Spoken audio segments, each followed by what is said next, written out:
नमस्कार दोस्तों, आप देख रहे हैं विद्या गुरु और इस वीडियो में आपके लिए सितंबर 2024 के करंट अफेयर को कवर करते हुए चलेंगे। इसमें सितंबर के 3rd and 4th वीक का करंट अफेयर कवर किया गया है। इसमें ऑलमोस्ट सभी टॉपिक कवर है, चाहे वो अपॉइंटमेंट हो, इंटरनेशनल रिलेशनशिप या फिर कोई नेशन संबंधित अवार्ड या कोई स्पेशल मिसलेनियस क्वेश्चन बना है, सभी को यहाँ पर हमने कवर किया है। अंदर हम किस टाइप से क्वेश्चन आपके साथ डिस्कस करेंगे उनकी यहाँ पर देखें झलकें तो इंटरनेशनल एमी अवार्ड अभी रिसेंटली में अनाउंस किया गया है कि एक भारतीय होस्ट करेंगे। कौन है, इनकी बात होगी। कॉमनवेल्थ गेम्स अभी होस्ट कर रहा था कोई और देश, अब कोई और देश होस्ट करेगा क्योंकि जिस देश में होस्ट किया जा रहा था उसने मना कर दिया है। तो उसकी बात होगी कौन सा ऐसा नया देश है जो 2026 में कॉमनवेल्थ गेम्स को होस्ट करेगा। और क्वाड समिट अभी रिसेंटली में ऑर्गेनाइज हुई, उनके द्वारा मैत्री जो कि एक ट्रेनिंग इनिशिएटिव है उनके द्वारा शुरू किया गया है। कहां पर ऑर्गेनाइज होगा पहली बार और किसके द्वारा, कौन कौन से देश क्वाड के मेंबर हैं उसकी बात होगी।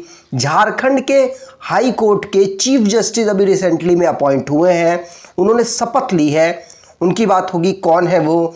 और अभी किस राज्य ने हाईटेक नर्सरीज सेटअप करने की अनाउंसमेंट की है, ये कौन सा राज्य है, इसकी बात करेंगे। साथ साथ अभी मनु भाकर जो कि ओलंपियन मेडलिस्ट है, 2 मेडल इन्होंने पेरिस ओलंपिक 2024 में जीते हैं, तो इनको किस कंपनी ने अपना ब्रांड एम्बेसडर बनाया है, किस पीएसयू भारत सरकार के अंदर आने वाली कंपनी ने अभी जो ब्रांड एम्बेसडर बनाया है, और साथ साथ किस मिनिस्ट्री ने इनको ब्रांड एम्बेसडर बनाया है उसकी बात करेंगे। और अभी स्वच्छता ही सेवा कैंपेन 2024 का शुरू किया गया, जिसमें इसकी थीम क्या रखी गई है और कब से कब इस कैंपेन को चलाया जाएगा इसकी बात करेंगे। और साथ साथ लास्ट में इंटरनेशनल जो इम्पोर्टेंट इंटरनेशनल नेशन के इम्पोर्टेंट जो डेज हैं उनकी भी यहाँ पर चर्चा करेंगे।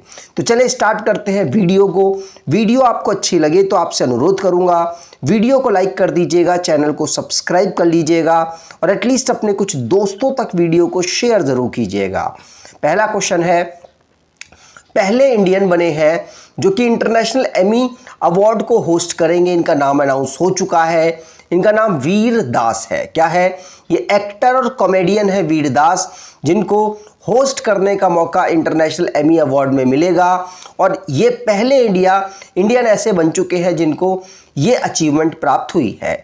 न्यूयॉर्क में इस सेरेमनी को नवंबर के महीने में ऑर्गेनाइज कराया जाएगा, उसमें ये होस्ट करते हुए नजर आएंगे। ये है वीर दास। अगला क्वेश्चन, सेंट्रल गवर्नमेंट ने अभी अप्रूव कर दिया है कि हम इंटरनेशनल बॉर्डर 1643 किलोमीटर की जिस कंट्री के साथ लगता है उसके साथ हम अभी फेंसिंग करेंगे, जिसके लिए 31,000 करोड़ रुपया सेंट्रल गवर्नमेंट ने अनाउंस कर दिया है।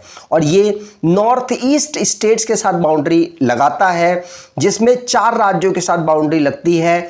और ये है म्यांमार में सैन्य शासन चल रहा है, जिसकी वजह से भारत सरकार ने वहां पर जो घुसपैठिए हैं उनको रोकने के लिए ये स्टेप उठाने की अनाउंसमेंट की थी।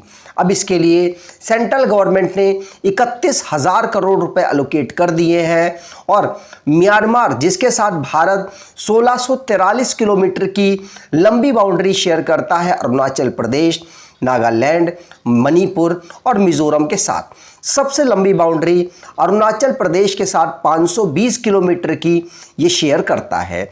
यहीं पर फेंसिंग की जाएगी कुछ इस प्रकार से। अगला क्वेश्चन, अभी रिसेंटली में 2026 का जो कॉमनवेल्थ गेम है इसके नई कंट्री अनाउंस कर दी गई है जहां पर इसको होस्ट किया जाएगा, और ये कंट्री है स्कॉटलैंड में 2026 का कॉमनवेल्थ गेम ऑर्गेनाइज होगा, क्योंकि ऑस्ट्रेलिया ने विड्रॉ कर लिया था, क्योंकि वो जो कॉस्ट वहाँ पर वो लगाना चाहते थे उसके लिए वो कंसर्न थे। इसीलिए जो ऑस्ट्रेलिया विड्रॉ कर चुका था, इसीलिए कॉमनवेल्थ गेम्स के लिए नई कंट्री में अब अनाउंस किया जाना था। अब नई कंट्री स्कॉटलैंड हो गई है जहां पर कॉमनवेल्थ गेम 2026 के ऑर्गेनाइज होंगे। ध्यान रखिएगा, अभी पहले कौन था? ऑस्ट्रेलिया, अब कौन हो गया है? स्कॉटलैंड। ठीक, अगला क्वेश्चन, 4-4 साल के अंतराल में कॉमनवेल्थ गेम्स होते हैं, भारत भी इसमें पार्टिसिपेट करता है। अगला, 6th क्वाड समिट 2024 अभी कहाँ पर ऑर्गेनाइज हुई है? तो 6 नंबर की क्वाड समिट ये यूएस के डेलावेयर में ऑर्गेनाइज कराई गई है। कहाँ? डेलावेयर में। और यूएस के प्रेसिडेंट जो बाइडेन के द्वारा यहाँ पर इसको होस्ट किया गया है, यहाँ पर इसकी चेयरमैनशिप की गई क्योंकि उन्हीं के देश में इसको ऑर्गेनाइज कराया जा रहा था। ये जो क्वाड समिट है इसमें 4 देशों ने समूह, 4 देशों का ये समूह है। नरेंद्र मोदी भारत के प्रधानमंत्री, ये इसके पार्ट है। साथ साथ ऑस्ट्रेलिया के प्रधानमंत्री पीएम एंटोनी अल्बनीज ने इसमें पार्टिसिपेट किया, और जापान के प्राइम मिनिस्टर फूमियो किशिदा, और चौथे यूएस प्रेसिडेंट जो बाइडेन ने, इन चारों देशों ने इसमें पार्टिसिपेट किया। और यही 4 देश स्क्वाड के मेंबर भी हैं, और यूएस इसे इस बार डेलावेयर में होस्ट कर रहा है। अब अगले साल जो इसकी बैठक होगी उसको भारत होस्ट करेगा। प्राइम मिनिस्टर मोदी ने 6th क्वाड लीडरशिप समिट में जो वेलिंगटन में जाकर इस समिट में पार्टिसिपेट किया है। क्वाड की बात करें तो 2007 में ये बना था इन चारों देशों इंडिया, जापान, अमेरिका और ऑस्ट्रेलिया के बीच में। ये क्वाड्रिलेटरल सिक्योरिटी डायलॉग इसकी फुल फॉर्म है, और इसको बनाने का मेन उद्देश्य इंडो पैसिफिक रीजन में जो कंट्रीज़ हैं, जो चाइना लगातार उन पर इंटरफेरेंस कर रहा है, उसके बढ़ते प्रभुत्व को रोकने के लिए चारों देशों ने मिलकर काम करने के लिए इस संगठन को बनाया है। अगला क्वाड समिट से ही रिलेटेड है। क्वाड में अभी रिसेंटली में एक मैत्री मतलब मैरीटाइम इनिशिएटिव फॉर ट्रेनिंग, ये इंडो पैसिफिक रीजन में ट्रेनिंग इनिशिएटिव शुरू करने के लिए अभी मैत्री लॉन्च किया गया है, और ये क्वाड के द्वारा, क्वाड के चारों देशों की जब मीटिंग हुई उसी में लॉन्च किया गया, जिसमें ये मैत्री एक वर्कशॉप होगी जिसमें एक ट्रेनिंग टाइप का एनवायरनमेंट प्रोवाइड कराया जाएगा, जिससे कि इंडो पैसिफिक रीजन में शांति को स्थापित किया जा सके, वाटर में मॉनिटरिंग की जा सके, साथ साथ जो इलीगल एक्टिविटीज़ है उसमें भी यहाँ पर हस्तक्षेप किया जा सके, उसको रोका जा सके।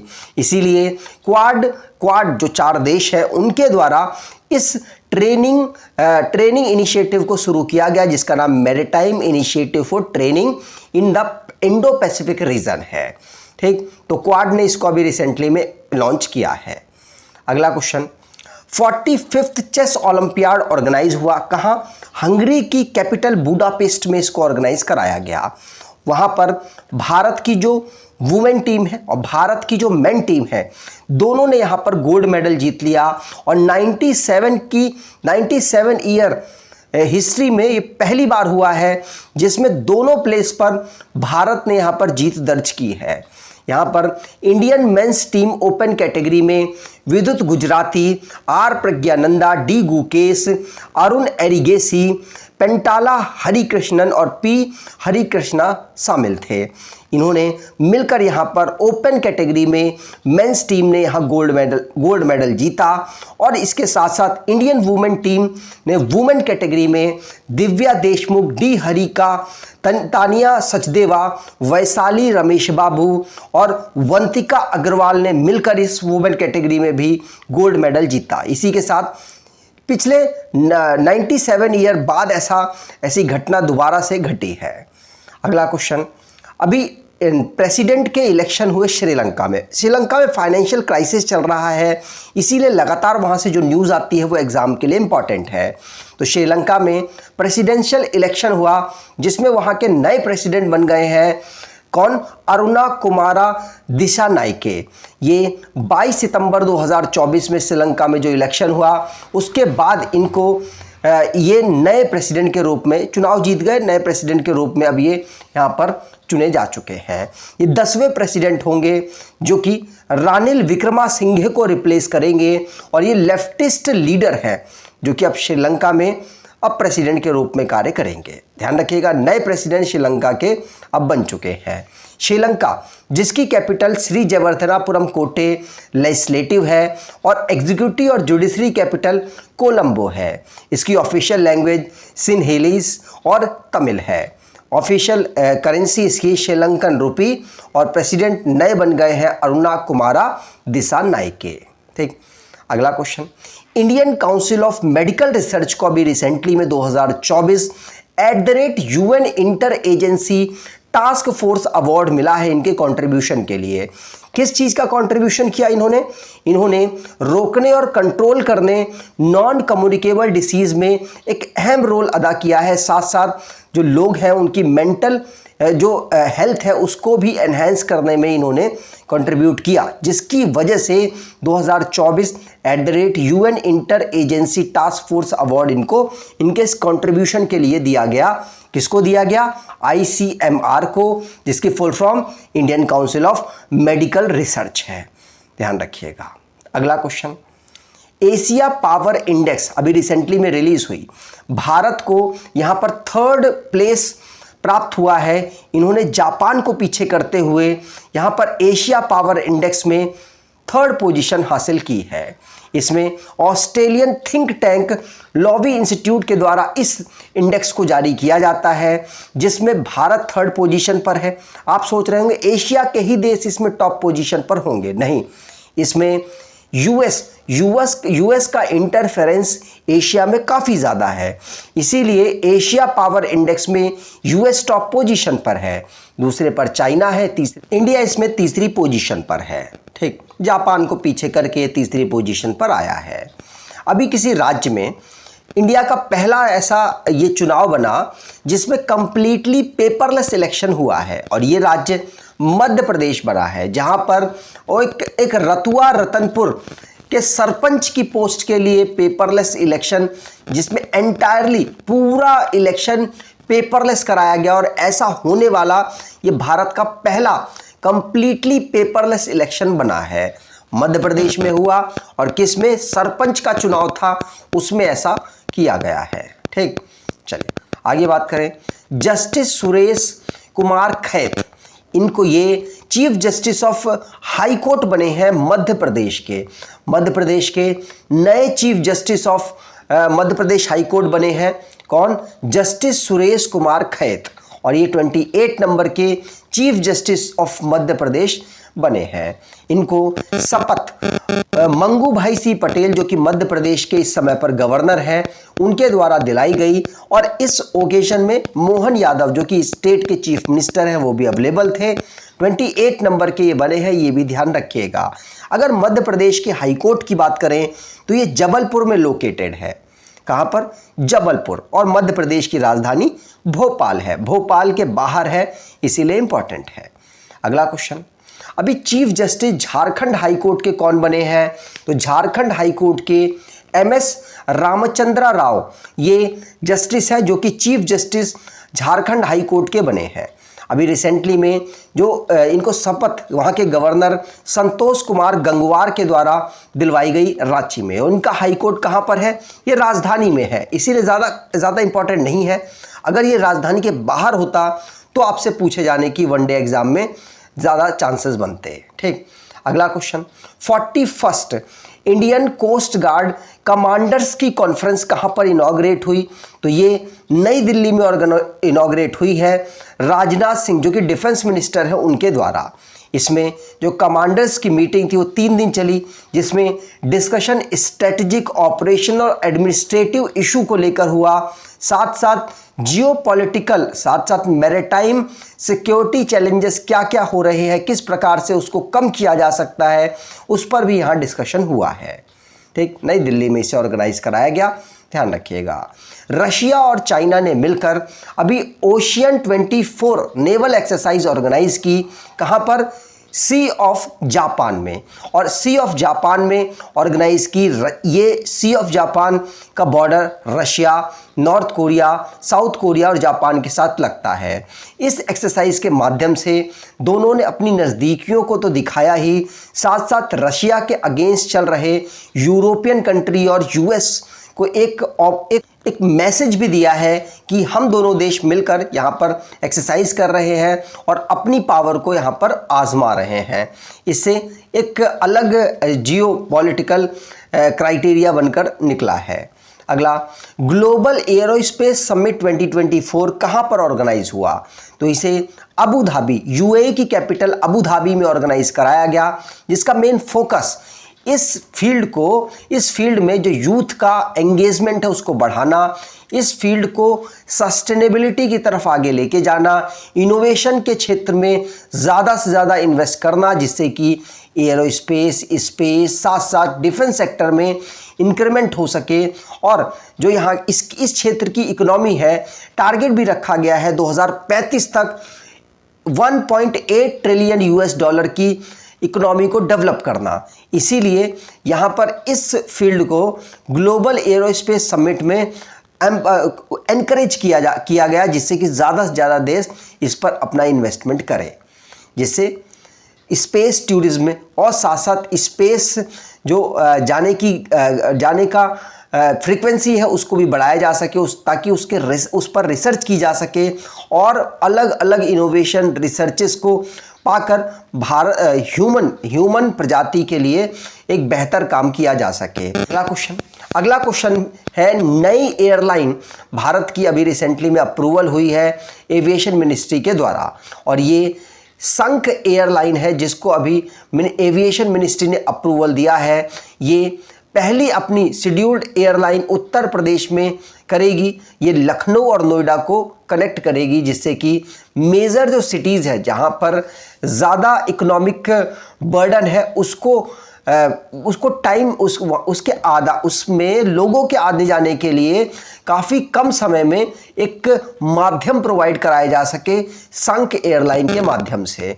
संक एयरलाइन यहाँ पर लखनऊ और नोएडा को कनेक्ट करते हुए उत्तर प्रदेश में पहली शेड्यूल्ड एयरलाइन को यहाँ पर चलाने वाली है, और इसे अभी हमारी एविएशन मिनिस्ट्री के द्वारा अप्रूव किया गया है। अगला क्वेश्चन, नगर वन योजना अभी किस मिनिस्ट्री ने लॉन्च की? तो ये ministry of environment, forest and climate change के द्वारा लॉन्च की गई, जिससे अर्बन एरिया में यहाँ लोगों के पार्टिसिपेशन से यहाँ पर एफॉरेस्टेशन किया जा सके। इसमें टारगेट है कि पर हेक्टेयर 4 लाख यहाँ पर जो पेड़ है वो लगाए जाए, जिससे कि हमारे जो सिटीजन्स हैं उनको पॉल्यूशन के साथ साथ और ऑक्सीजन की जो घटती हुई मात्रा है और कार्बन डाइऑक्साइड की बढ़ती हुई कैपेसिटी है उसको डिक्रीज़ किया जा सके, जिससे ग्लोबल वार्मिंग, एनवायरनमेंट पॉल्यूशन को कंट्रोल में रखा जाए। इसीलिए नगर वन योजना को अभी रिसेंटली में लॉन्च किया गया ministry of environment, climate and forest ministry ने। अगला क्वेश्चन अपॉइंटमेंट से रिलेटेड है, जिसमें नए डीजी नारकोटिक कंट्रोल ब्यूरो के कौन बने हैं? तो ये बने हैं अनुराग गर्ग। ये नए director general narcotic control bureau के बने हैं। 1993 बैच के आईपीएस ऑफिसर हैं। इनको अनुराग गर्ग ये एडिशनल डायरेक्टर के रूप में बीएसएफ में अभी काम कर रहे हैं। ये नारकोटिक कंट्रोल ब्यूरो में अब नए डीजी के रूप में अपॉइंट हो चुके हैं। अगला क्वेश्चन, जफर हसन ये नए प्राइम मिनिस्टर किस देश के बने? जफर हसन ये जॉर्डन के नए प्राइम मिनिस्टर बने हैं, जिनको जॉर्डन के किंग अब्दुल्लाह II के द्वारा अपॉइंट किया गया। बिसार कसावाने की जगह ये अब लेंगे। तो ध्यान रखिएगा, ये यूरोपियन, एशियन, अफ्रीकन और यूरोप के देश में आने वाला मिडिल ईस्ट आप कह सकते हैं, वहाँ पर लोकेटेड जॉर्डन एक देश है। वहाँ के नए प्राइम मिनिस्टर जफर हसन अभी अपॉइंट हुए हैं। ये है जफर हसन। अगला क्वेश्चन, उत्तर प्रदेश सरकार अभी हाईटेक नर्सरीज को सेटअप करेगी, ये अनाउंसमेंट वो कर चुकी है। और कितने डिस्ट्रिक्ट में? तो 73 डिस्ट्रिक्ट में जो हाईटेक नर्सरीज है उत्तर प्रदेश गवर्नमेंट ने अनाउंस किया है कि वो सेटअप करने वाली है, जिसमें गौतम बुद्ध नगर और साथ साथ गाजियाबाद को यहाँ पर एक्सक्लूड किया गया है। बाकी सभी डिस्ट्रिक्ट में हाईटेक नर्सरीज को यहाँ पर डेवलप किया जाएगा, जिससे कि प्रोडक्टिविटी फ्रूट्स की, वेजिटेबल्स की इम्प्रूव की जा सके, उनके नई नई ब्रीड को यहाँ पर डेवलप किया जा सके और लोगों तक और किसानों तक इनको आसानी से पहुँचाया जा सके।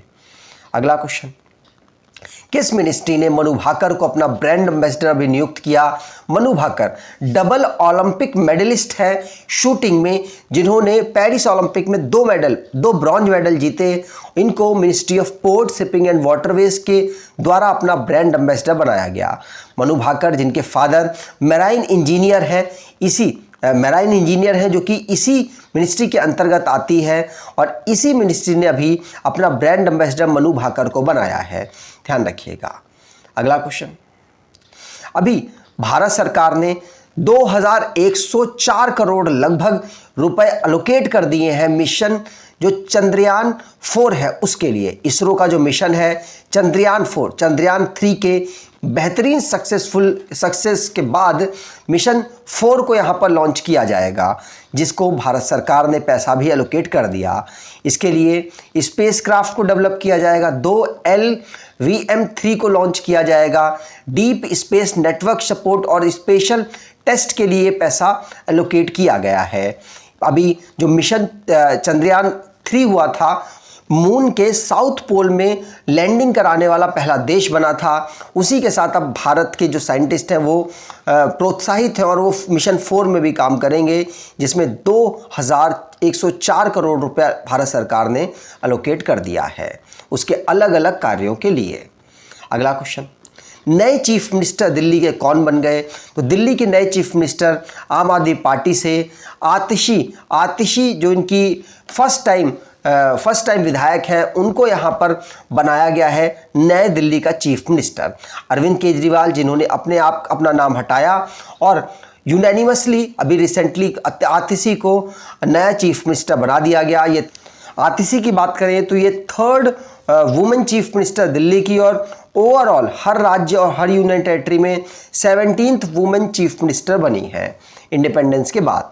तो आतिशी यंगेस्ट चीफ मिनिस्टर दिल्ली की बनी है, ध्यान रखिएगा। अब जो एक स्वच्छता ही सेवा 2024 कैंपेन है, इसको 17 सितंबर से शुरू किया जाएगा और 2 अक्टूबर तक चलाया जाएगा। और 2 अक्टूबर को ही स्वच्छता दिवस, गांधी जी स्वच्छता के पुजारी थे, इसीलिए उनके बर्थ एनिवर्सरी में हम स्वच्छता को ऑब्जर्व करते हैं। स्वच्छता जो साफ सफाई डे है उसको भी ऑब्जर्व करते हैं। प्रधानमंत्री मोदी जी के द्वारा जो स्वच्छता मिशन है उसको भी 2 अक्टूबर को ही शुरू किया गया था, और 2 अक्टूबर को ही स्वच्छता ही सेवा कैंपेन को समाप्त भी किया जाएगा, जिसकी थीम स्वभाव स्वच्छता, संस्कार स्वच्छता रखी गई है, जिससे कि पब्लिक में अवेयरनेस फैलाई जा सके साफ सफाई से रिलेटेड। लार्ज स्केल में क्लीननेस जो ड्राइव्स हैं वो चलाई जाएंगी, जिससे लोग अपने वेस्ट को आसानी से कूड़ेदान में फेंकें और साथ साथ संरक्षित करें। जो अलग अलग तरीके का कूड़ा होता है अलग अलग तरीके के बॉक्सेस में रखें, जिससे कि आसानी से उसको रिसाइकिल, रीयूज या जो भी उसका करना है वो किया जा सके। ठीक, अगला क्वेश्चन, वर्ल्ड रिवर डे हम कब ऑब्जर्व करते हैं?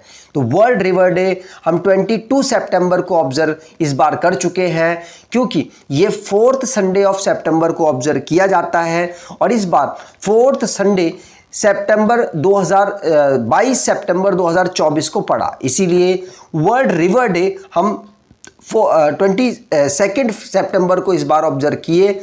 और रिवर की इंपॉर्टेंस को बताने के लिए इसे ऑब्जर्व किया जाता है, इसके साफ रखने के लिए इसके कैंपेन की जाती है, जिससे कि रिवर की जो इम्पोर्टेंस है लोगों को अवेयर किया जा सके उसके बारे में। इसकी थीम वाटरवेज ऑफ लाइफ रखी गई। और लॉन्गेस्ट रिवर ऑफ इंडिया कौन है? गंगा। सोरो ऑफ बिहार कोसी है, साउथ गंगा गोदावरी है, ओल्ड गंगा गोदावरी है। अगला question, international day of peace हम कब ऑब्जर्व करते हैं? तो ये 21 सितंबर को इंटरनेशनल डे ऑफ पीस हम ऑब्जर्व करते हैं, जिसकी theme developing a culture of peace, cultivating a culture of peace रखी गई है। अगला क्वेश्चन, वर्ल्ड फार्मासिस्ट डे हम कब ऑब्जर्व करते हैं? तो वर्ल्ड फार्मासिस्ट डे हम 25 सितंबर को ऑब्जर्व करते हैं, जिससे कि हेल्थ सिस्टम में जो फार्मासिस्ट का कंट्रीब्यूशन है उसको रिकॉग्नाइज किया जा सके। इसे इंटरनेशनल फार्मास्यूटिकल फेडरेशन के द्वारा 2009 में अनाउंस किया गया था। इस्तांबुल टर्की में एक कॉन्फ्रेंस हो रही थी उसी समय में।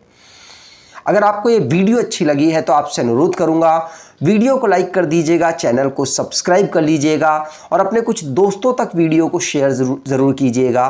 धन्यवाद।